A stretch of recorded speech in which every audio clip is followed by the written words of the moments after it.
দেখেন কাতুরিয়া শিবির আছেন চন্দুরিয়া নারাই থাকবেন ইসলামী ছাত্র শিবির জিন্দাবাদ জিন্দাবাদ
শিবিরের জন্মদিন শিবিরের অপর নাম আদর্শিক সামনেকেন ডাইনিকেন সারা বাংলাম দেখে নাও শিবির দাবি হলো স্বৈরাচার পতন, আমলিগ পতন, আমলিগের যত লোক আছে তাদের সকলকে পতন। এই বাংলার জমিনে যেন আমলিগ আর কখনো মাথা উঁচু করে না উঠতে পারে, সেই জন্য আমরা আজকে মাঠে নামছি। এবং আমাদের সাতক্ষীরায় যে পারভেজ সহ যারা এই তাদের নেতৃস্থলে লোকজন রয়েছে, তারা যে আমলিগের বিগত সময়ে যে তাণ্ডব চালিয়েছে, এদেরকে যেন এই জমিন থেকে একেবারে বিতাড়িত করা হয়, সেই তারপর 5ই আগস্টের আগে আপনারা সকলেই জানেন শিবির এই আন্দোলনের সম্মুখে ছিল এবং বর্তমানেও রয়েছে, ভবিষ্যতে থাকবে ইনশাল্লাহ। শিবির রক্ত দেওয়ার জন্য প্রস্তুত আছে সবসময় এবং শিবির আগেও রক্ত দিয়েছে, বর্তমান দিচ্ছে এবং ভবিষ্যতে ইনশাল্লাহ দিবে। যারা স্বাধীনতার সার্বভৌমত্ব নস্যাৎ করতে চায়, ইসলামী ছাত্র শিবির জীবন দিয়ে রক্ত দিয়ে স্বাধীনতাকে রক্ষা করতে চায়। আমরা দেখতে পেয়েছি 48 বছরের ইতিহাসে একজন ছাত্র, সাধারণ ছাত্ররা যখন এদেশের মানচিত্রকে ক্ষত বিখ্যাত করতে চায়, ইসলামী ছাত্র শিবির জীবন দিয়ে মানচিত্রকে রক্ষা করতে চায়। সম্মানিত ভাইরা, অনেকেই মনে করেছেন আমাদের নেতৃবৃন্দকে ফাঁসি দিয়ে ইসলামী আন্দোলনকে ধ্বংস করে দিবে, কিন্তু তাদের উদ্দেশ্যে বলতে চাই, আগামী দিনের বাংলাদেশ কোরআনের বাংলাদেশ, আগামী দিনের বাংলাদেশ ইসলামী ছাত্র শিবিরের বাংলাদেশ, আগামী দিনের বাংলাদেশ সংসদ চলবে কোরআনের আইন দিয়ে।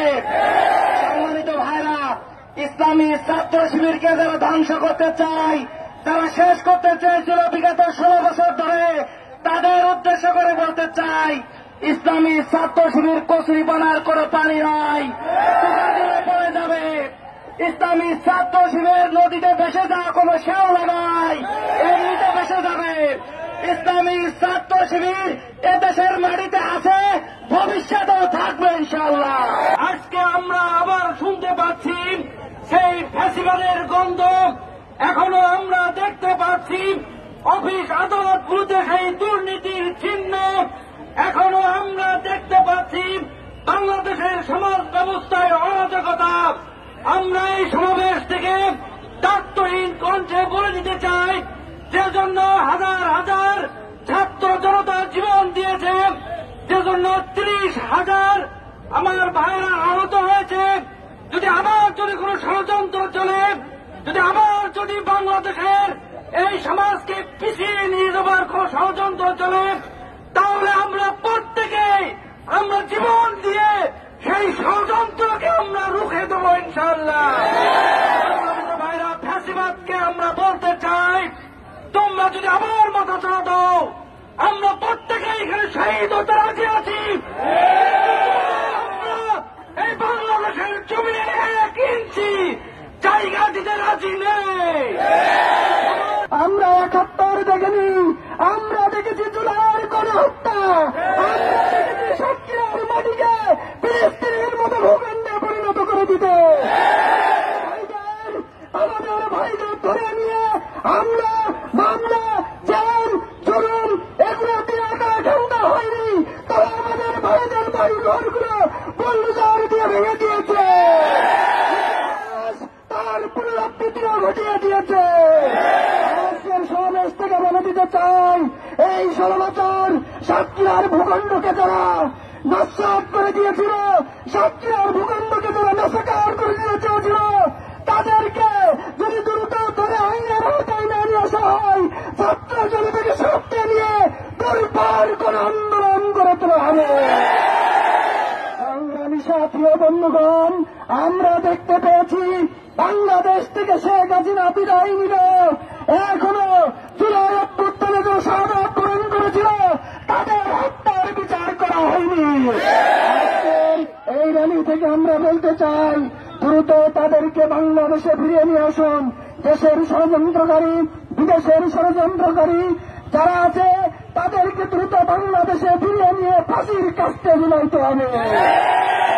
সাথী বন্ধুগণ, আজকের এই বিক্ষোভ র্যালিতে অংশগ্রহণ করার জন্য ছাত্র শিবিরের পক্ষ থেকে আপনাদের অভিনন্দন জানাচ্ছি এবং বলতে চাই, এই দুর্যোগে দুর্ভোগে পথ হারাক্রান্ত তুমি এসো, তোমাকে নিয়ে যাই মুক্তির মোহনায়।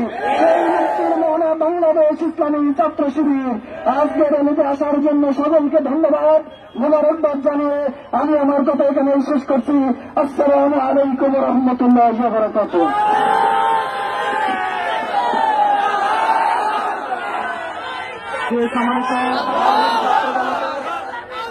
আমাদের আজকের এখানে সমাপ্তি ঘোষণা করা হচ্ছে। আপনারা নিরাপত্তার সাথে যেভাবে আসছেন সেভাবে আপনারা আপনাদের গন্তব্যে পৌঁছানোর জন্য অনুরোধ করছে।